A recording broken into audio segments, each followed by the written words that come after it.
Good morning, first graders. We're here to do some number comparison, and it's easy peasy lemon squeezy, and it's a lot of fun. So we're going to start off by taking a couple of numbers.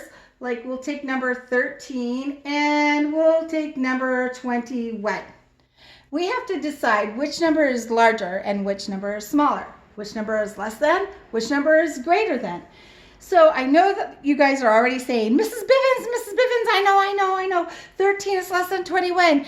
21 is greater than 13. I can hear all of that. And you guys are so smart and you're so right. But what we have to do today is build it. We have to build the numbers so that it will be our proof of what we're saying. So we have to build number 13, and we can start that by 1 tower of 10 and 3 ones. We're going to build 21. So there's 2 towers of 10 and 1 1. So now when we look at our drawings, we can see this has 1 10, while this has 2 10s, making 21 larger than 13. So you guys are so right in saying, Mrs. Bivens, I know that 13 is less than 21. Sorry about that. I dropped my alligator. So now we're going to use my alligator friend here to tell us that this is what our symbol needs to look like. It needs to go this way. This big part of the mouth is toward the bigger number. The small inside of the mouth is closer to the smaller number. So this reads 13 is less than 21 because we start on this side and we read across that way. So our number sentence is going to look like this. 13 is less than 21. 13 is less than 21. So it's easy peasy lemon squeezy. Let's try it again. So while I'm doing this, why don't you guys call out some numbers and maybe I can hear you, and then we'll use those 2 numbers in our comparison problem. Okay, I heard 17 and 42. 17 and 42. So already I know you guys are, Miss Bivens, I know. Pick me, I know. But so you're telling me, and I hear you telling me that 17 is less than 42 and 42 is greater than 17. But I hope you're hearing me when I say you have to prove it. So we're going to build 17. Here's the 1 10 and 7 ones, 2, 3, 4, 5, 6, 7. Sorry. And 4 10s, 10, 20, 30, 40, and 1, 2. So now when we look at that, there's no reason to discuss. There's no margin for error because we can see this has 1 10, this has 4 10s. This is definitely the bigger number of the 2 numbers. So when we put in our symbol, we have to put it in facing this way. The big opening of the mouth is pointing to the bigger number. The small opening of the mouth is closer to the smaller number. And the number sentence for this is 17 is less than 42. Now we knew it from the start, but we proved it, and then we wrote the number sentence to show our proof.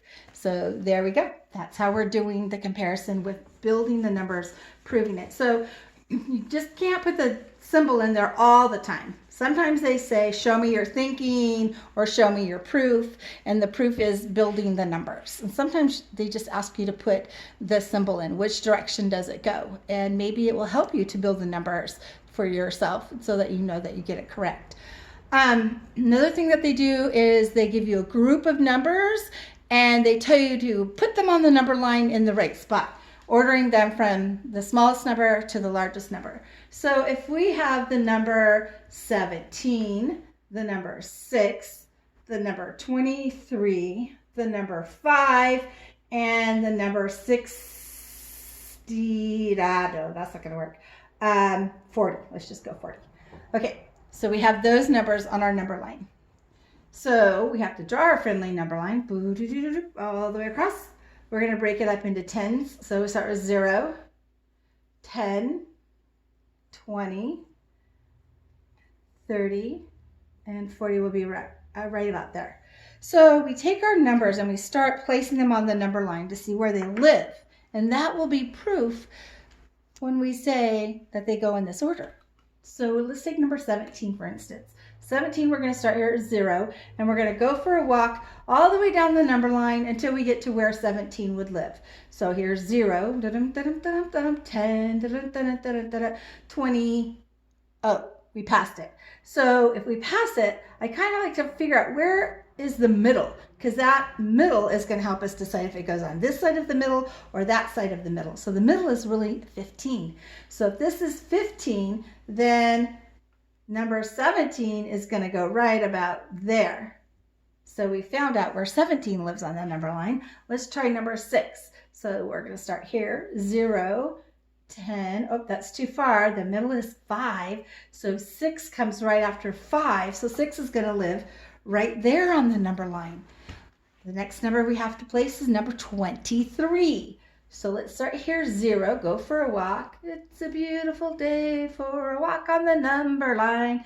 20, 25, 30, oh, 23. So there's 25 and there's 20. So 23 is going to live somewhere right around in that area.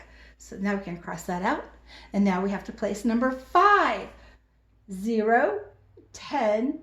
We know 5 is right in the middle, so it can go right in front of that 6. Now we have our last number, which is 40. So we can just count by tens to get to 40. 0, 10, 20, 30, 40. And 40 lives right on the 40 line mark. So when you're asked to put numbers from less to greatest, it's best to draw your number line and find their homes, and then you can say that the numbers from smallest to greatest are 5, 6, 17, 23, and 40. And there's our proof. So we took the numbers, put them where they belong on the number line, and then we were able to lay them out from smallest to greatest.